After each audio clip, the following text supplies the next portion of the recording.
Good morning, good afternoon, good evening, Fabulites. This is Angela.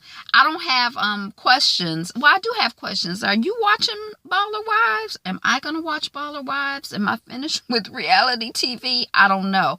But I did take notes, so I probably have some comments. So I'm just going to go ahead and share that while I process and see. I guess next week, if I'm like, I ain't watching this ish, then I'll know I'm not watching. Or by next week, maybe I'll be like, I wonder what's happening with Kiafa. I have to turn on the show and see what happened with the other lady. I don't know, but we'll see. Okay, so Basketball Wives is on VH1. A couple of things. Let me go through my notes and then make comments. So we have Vic. These are the Vics: Michael Vick and his wife Kiafa Vick. This show does something where it seems like the couples are more involved, and also I think that every single one of the men who are featured are definitely certifiably retired ballers. Are they all football players? I think so. So Michael Vick, I had heard of him from the dogfight thing, and we heard of him in the news here recently making commentary about Colin Kaepernick. There's something where in the intro I wrote he recreated the position of quarterback. So I can't remember the specifics, but it was almost like I got the impression that, his wife was proud of him. He had done something, athletically unusual, being a smaller person or something. And he had, I think that he's made more money than anyone in the entire world or something. I don't know. But we saw Kiafa checking him about his statement about Kaepernick, and I was like, get him, girl. And but I can say one thing that I thought was interesting about this show is that with Colin Kaepernick, I basically felt like, now, if he want to play football or if he want to box or have people beaten in his head, I guess that's his business. Although if he's been playing football all his life and had people beaten in his head, then he might not really be in a mental position to make a good informed decision, because that beaten in your head has an impact on your ability to think and analyze and make good decisions. So from the outside looking in, when it's like, oh, they won't let Kaepernick play on a team, he can't get a job, I'm like, he seems to be very occupied. He seems to have an occupation. He seems to have work that he wants to do and that he feels called to do in service to Black folks, in service to humanity. And I feel like that's good if he ain't getting his head beat in. Have I already said this before? I don't know. I don't know about football and how it works, but I just know I get the impression that a lot of these players, they don't really seem all that right, in the head, boxers and stuff like that. When you look at Muhammad Ali and how sharp and how, all of that was going on, and then you see him toward the end of his life and, he's probably mentally sharp inside of his head, but his ability to articulate, which was so impressive and engaging and, powerful about Muhammad Ali. Younger people, y'all probably don't even know nothing about him. I barely know about him. But when you see the difference, it's like having somebody beat you in your head, it might not be a good plan for staying mentally stable. And then I feel like I like to see, people who are potential, somebody's messaging me some bull, people who are leaders and who have a certain consciousness. I don't want you getting your head beat in, Colin Kaepernick. So anyway, that's beside the point. But yeah, I'm like, get him, Kiafa. Don't have him out here making foolish statements about Colin Kaepernick, or don't say nothing about Kaepernick, but I stand with him, or no comment. That's how I feel. I don't know nothing about football. I don't know nothing about Kaepernick, but you can't say nothing about my Kaepernick to me. Okay. Look, I'm not even feeling good today, and that got me a little worked up. Okay, so then we have the intro. Hubby and wife, Mike Vick, is the only one I've heard of. Kiafa is saying that they live in Ballerville. So I guess a lot of different athletes and people live in that area. She's getting ready for the girls.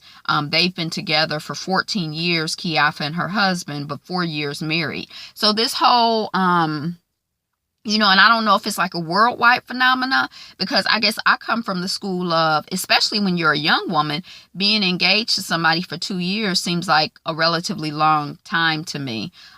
So, being together for 14 years is kind of like, I don't know, but maybe they were, 14 years old when they got together. I don't really know, but whenever I hear those things with baller wives, like those types of numbers, I feel like she finally roped him into getting married, and she had to fight so hard and work so hard to get him to marry her. Now, I don't know their story at all, but that's the impression that I get from those kind of numbers, but I don't know.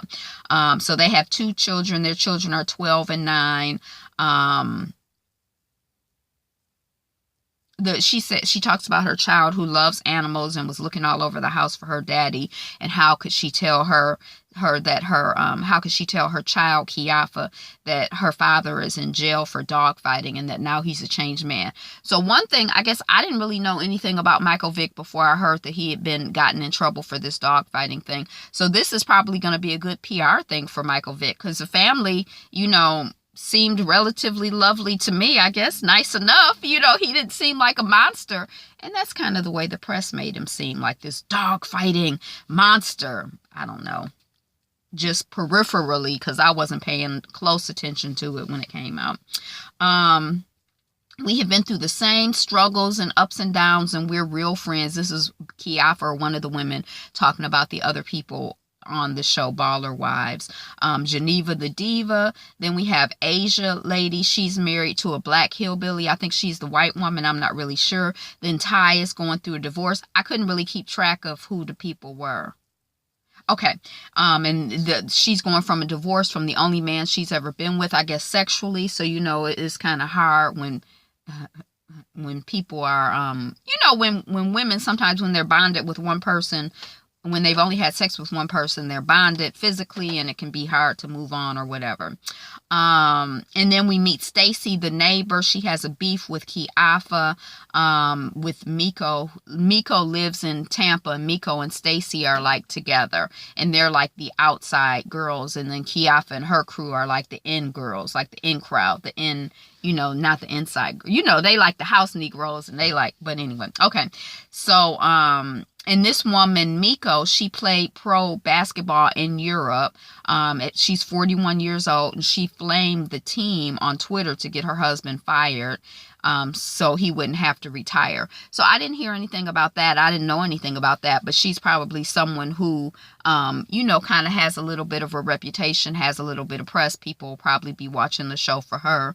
And I don't really know the story, but I do know that I love, I think that it's good to be creative and to do what you have to do to get what you want. I don't know if I think that you should do anything to get what you want, but, I don't know if flaming somebody on Twitter is just like this awful, evil sin. I don't know. But it kind of caught my attention, and it sounded like she got what she was trying to get done. So I don't know. Okay, so Stacy is mad because Kiafa's dog chased her. Is that what happened? And then Stacy, the stalker, there's something like that. She was messing with the married man. She's a husband stealer. So we have the whole hierarchy of the basketball wives, and then this woman who is now technically a baller wife, not a basketball wife, but a baller wife. But I guess she started off, and people know publicly that she was dealing with a married man. Now, some of these women and some of these people, they probably have dealt with married people, but people may not know it publicly. But I guess with Stacy, it's more known.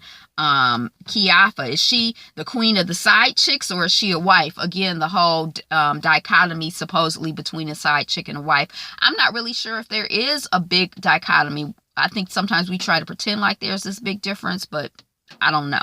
Like a hoe and a housewife, and the Madonna and the whore, and is there really a difference, or are we all inside housewives and side chicks and whores and Madonnas and all of that other stuff? Now the men are cool and they feel uncomfortable with the Stacy Kiafa beef. So it seems like it's setting up a real dynamic for them to have, some tension and some problems between the two women. And the queen is this woman, Kiafa. She's not, the darkest of the dark, but she also, to me, she looked like she black. It's not like, is she black? I think she's black. She's got a little black. She's like unambiguously black looking to me. So I'm here for, a character who's, unambiguously black, I guess. I don't know. And it's hard to just totally and completely ignore your neighbor, somebody, on your street, because we have a little bit of tension with the people, and I don't, but I heard there was some tension, and so it's kind of like, hi, and I don't know if I should say hi or be friendly, or if they're mad, and your hubby's friend's wife too, so that creates Loanne Payne and Julius Kelly. I wrote that down. I don't know what that is. Kiafa is extending the olive branch to Stacy because her husband wants her to be the bigger woman. And she talks so much about being a representative for her husband,